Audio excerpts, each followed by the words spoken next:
1 year after my divorce, my ex-wife texted me 3 words. We need to talk, urgently. I stared at the screen long enough to feel that old familiar irritation crawl up my spine. Not fear, not love, just that heavy sense of being pulled back into something I'd already survived. I should have ignored it. My lawyer had trained me for this. Don't engage, don't feed it, don't give her a reaction to frame.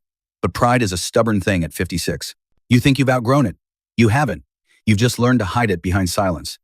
So I smirked and typed the dumbest, pettiest thing I could think of. Can't. I'm on a date with your sister. I hit send before common sense could catch up. It felt good for 5 seconds. Then the feeling died. Because I knew who she was, and I knew what she did when she lost control. By sunrise, 2 sheriff's deputies were knocking on my front door, calling my name. I stood there in my socks, the screen door creaking on its tired hinges, staring at 2 uniforms on my porch like they were a bad dream that hadn't finished forming yet. The taller deputy, Ray Collins, held a clipboard like he already knew the ending. Ray Mercer? That's me. My voice came out steady, but my chest felt tight, the kind of tight you get when you're halfway up a ladder and suddenly realize the breaker might still be live.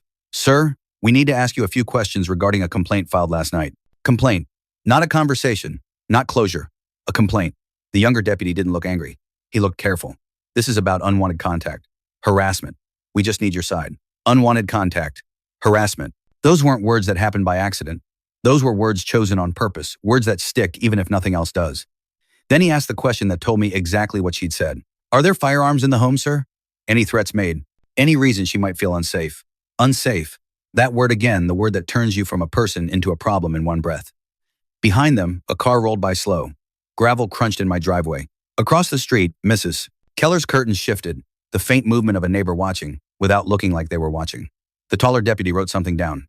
This will be documented, sir. That's all we need for now. Documented. And just like that, I understood. She wasn't trying to talk. She was trying to mark me. To understand how I ended up on my porch at dawn, being questioned like a man with something to hide, you have to rewind 12 hours to the exact moment I gave her a match. Tuesday night. 7:41 p.m.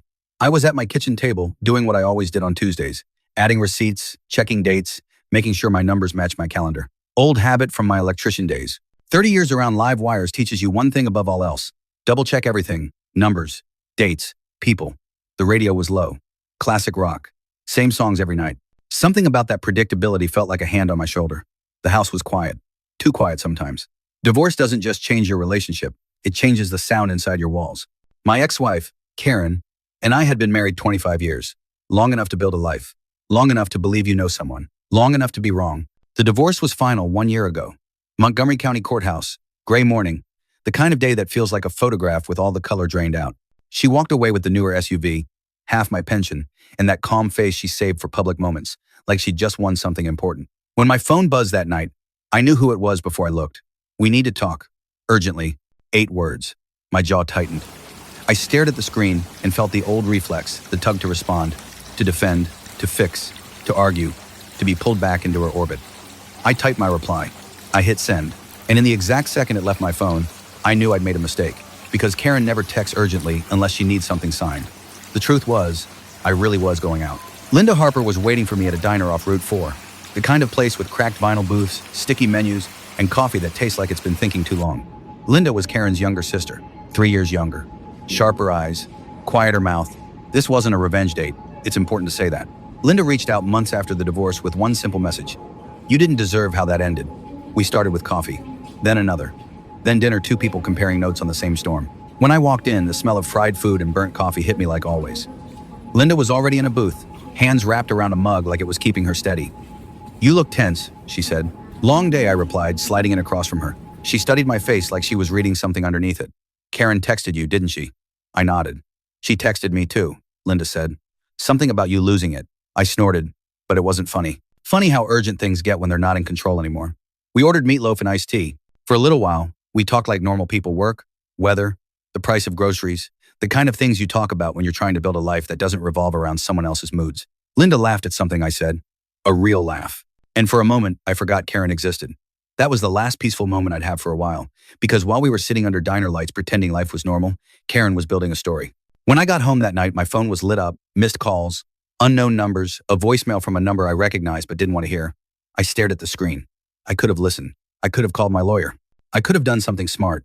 Instead, I turned my phone off and went to bed. At my age, you don't chase drama at midnight. You go to sleep and deal with life in the morning. That was mistake number 2.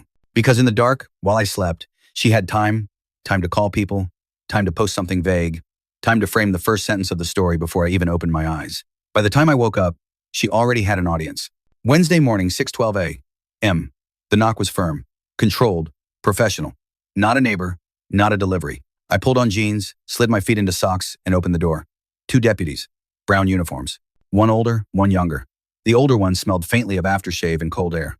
"We're here regarding a complaint filed last night," he said. My stomach dropped. They didn't accuse me of anything outright. They didn't need to. The younger deputy used careful language like he was stepping around broken glass. "We just need to clarify some things.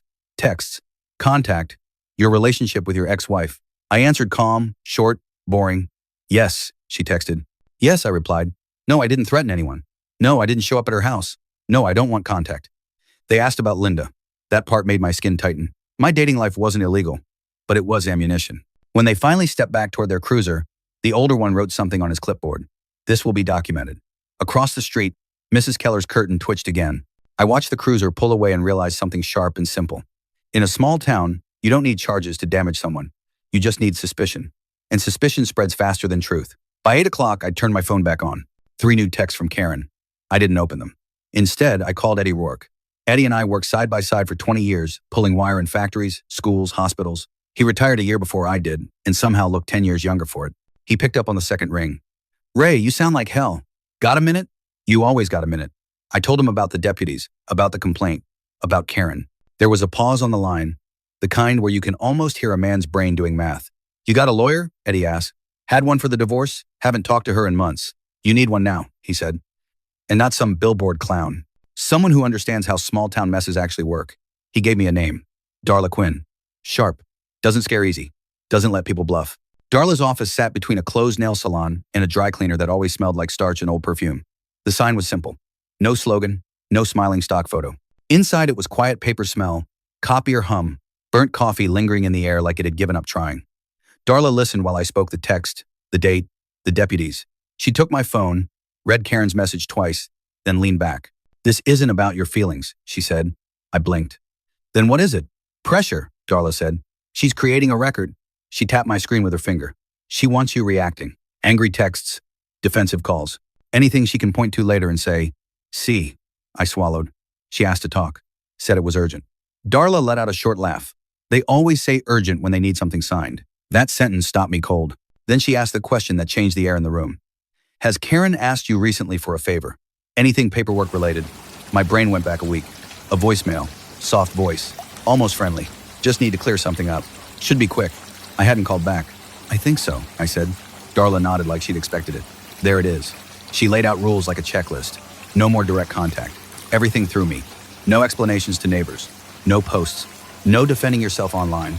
"You document," she said. "You stay boring. Boring wins." Then my daughter called, and I knew Karen had already taken it public. My phone rang as I left Darla's office. "Kelsey, my daughter." "Dad," her voice was tight. "Are you okay?" I felt my stomach drop before she even said why. "Aunt Karen posted something weird," she said. "About being scared. About protecting herself. People are commenting." My chest ached. This was exactly what I wanted to avoid. "I'm handling it," I said. "I promise." After I hung up, I sat in my truck and stared out the windshield like I might find answers in the parking lot lines. Darla tapped on my window and leaned down. "This is the part that hurts," she said. "When it leaks into your kids' lives." I nodded. She knows exactly where to hit. Darla pulled out a folder. "Here's what I think," she said. "Your ex is in trouble. Real trouble. And she needs your name attached to something to get out of it." "What kind of trouble?" I asked. "Financial," Darla said. "Possibly legal. The timing lines up too well." She looked at me hard. That urgent talk was never about closure. It was about consent. And when I didn't give it, she started burning my reputation instead. By Thursday morning, the rumor had legs. I felt it before I saw it. You live long enough in a place like ours, you learn when the air changes. It's in the half-second pause before someone speaks. It's in the way smiles stop reaching eyes. My first inspection of the day canceled. No explanation. Then another. I checked my email again, hoping it was a mistake. It wasn't. $500 gone in a morning. Not pocket change. Grocery money, utility money, peace of mind money. Then a new 1-star review popped up. Unprofessional. Made me uncomfortable. Would not recommend. My name wasn't slandered outright. That was the clever part. Just enough mud to make people wonder. Heat climbed my chest, sharp and furious. I wanted to call the client. I wanted to post my side. I wanted to explain. I called Darla instead. "Don't touch it," she said immediately. Screenshot. Timestamp. Save. It's costing me work, I snapped. I know, she replied, calm as ever. And that's exactly why you don't react. This is bait. I hung up and sat in my truck too long. When I finally stepped out, I noticed an older man across the street washing his car. He looked up, saw me, and looked away. That hurt more than the review. At lunch, I went to my usual diner. Same cracked stools, same burnt toast smell. The waitress poured my coffee and hesitated. You okay, Ray? Why? Just folks talking. There it was. I stared into my coffee watching steam curl and thought about how fast a reputation can unravel decades, building it days to break it. That afternoon, Linda Harper asked me one question that made my blood go cold. Linda called, voice tight. She's telling people you're harassing her. I laughed once, sharp, humorless. Funny considering she's the one blowing up my life. There was a pause. Then Linda said it. Ray, how does she seem to know where you are? She mentioned the diner. She mentioned Fairborn. My chest tightened in a way I didn't like. Doubt sparks fast. It doesn't ask permission. Linda, I said carefully, are you talking to her? Silence. Too long. My stomach sank. I didn't mean it, she started. I swear I'm not feeding her anything. She still has access to old group chats, family friends. She asks questions like she's worried. I closed my eyes. Shame burned my cheeks. I'm sorry, I said. I shouldn't have asked like that. I get it, Linda said quietly. She makes everyone doubt themselves. That night, Darla called me, and the rumor finally made sense. Darla's voice was clipped. Ray, I pulled your credit report. There's an account on here you didn't open. My heart stuttered. What kind of account? A line of credit, she said. Recent? Substantial? I gripped the edge of my counter. The laminate felt cold under my fingers. I didn't sign anything, I said. I know, Darla replied. That's why we need to talk tomorrow. I hung up and stood there in my quiet house. The refrigerator sounded loud. I thought about all those nights Karen pushed papers at me late. Just sign, honey. I'll handle it. I trusted her. I was tired. Now I wondered how many wires I'd let her live behind my walls. The next morning, Darla spread documents across her desk, like a mechanic laying out broken parts. Ray, she said, this line of credit was opened 3 months ago. It's tied to an LLC associated with Karen, and it's attached to your name. I stared at the numbers until they blurred. That signature isn't mine, I said. I know, Darla said, but it's close enough to raise questions. Close enough to make lenders comfortable. Close enough to scare you. She leaned in. She used an old authorization from when you were married. Something that gave her limited power to act on your behalf. It should have expired. She leaned on it anyway. So urgent talk, I whispered. Consent, Darla said. Or cover. She needed your name to keep the lights on in her mess. And when you didn't give it, she tried to make you look dangerous instead of trustworthy. Now I knew why she called the deputies. She didn't need me arrested. She needed me discredited. I drove home with the radio off. In the garage, I pulled down boxes. Old tax folders. Appliance manuals. Binders Karen labeled in neat, slanted handwriting. Dust rose. I sneezed. My eyes burned. In the bottom of one box, I found it. A thin folder. Inside was the authorization form I barely remembered signing after a 16-hour shift. Just in case, she'd said. I sat on the cold concrete floor and let out a hollow laugh. Darla laid out the plan that afternoon. No ambushes. No threats. No angry texts. We let the paperwork talk. Subpoenas. Records requests. Timelines. She has an event next week, Darla said. Chamber of Commerce luncheon. She's speaking about ethics and real estate. I stared at her. Ethics. Darla gave a thin smile. You can't make this up. That's where we end it, she said. Lawful and witnessed. She wanted a stage, so we gave her one. The hotel ballroom smelled like weak coffee and overcooked chicken. Beige walls, white tablecloths, name tags, polite laughter that stopped a little too fast when people recognized me. I walked in with my shoulders up and my mouth closed. Darla stood near the back with a leather folder tucked under her arm. She nodded once. Karen was across the room, hair perfect, smile practiced, working the room like she owned it. When she saw me, her smile flickered for half a second.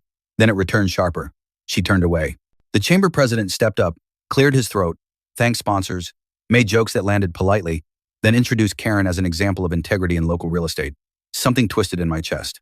Karen stepped up to the podium and began talking about trust, transparency, doing things the right way.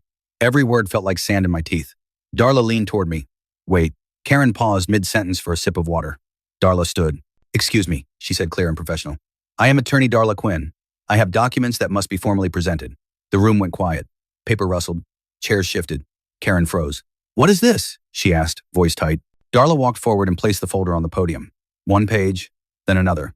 Dates, signatures, timelines stacked like bricks. These documents show that Mr. Ray Mercer's name was used without his informed consent to secure financing tied to an LLC associated with Miss Mercer. Murmurs rippled. Karen's face drained. This is harassment, she snapped. He's obsessed. Linda Harper stood up. Her voice shook, but she didn't sit back down. She asked me to sign false paperwork too, Linda said. I refused. Then she turned on both of us. The silence turned heavy. A broker near the front leaned forward, peering at the pages. Then another. A man I recognized, big investor, loud voice, stood abruptly. If this is accurate, he said, I'm pulling out. Immediately. That was it. The sound of the floor dropping out from under her. Karen's hands trembled on the podium. No tears this time. Just panic. I stood. I didn't raise my voice. I didn't explain. I didn't plead. I just want my name back, I said. That was enough. Outside, the air was sharp and cold. People spilled out in small clusters, pretending they had somewhere else to be. Nobody likes to be caught standing too close to a fire once they realize it's hot. Darla walked beside me, heels clicking, folder under her arm like it weighed nothing.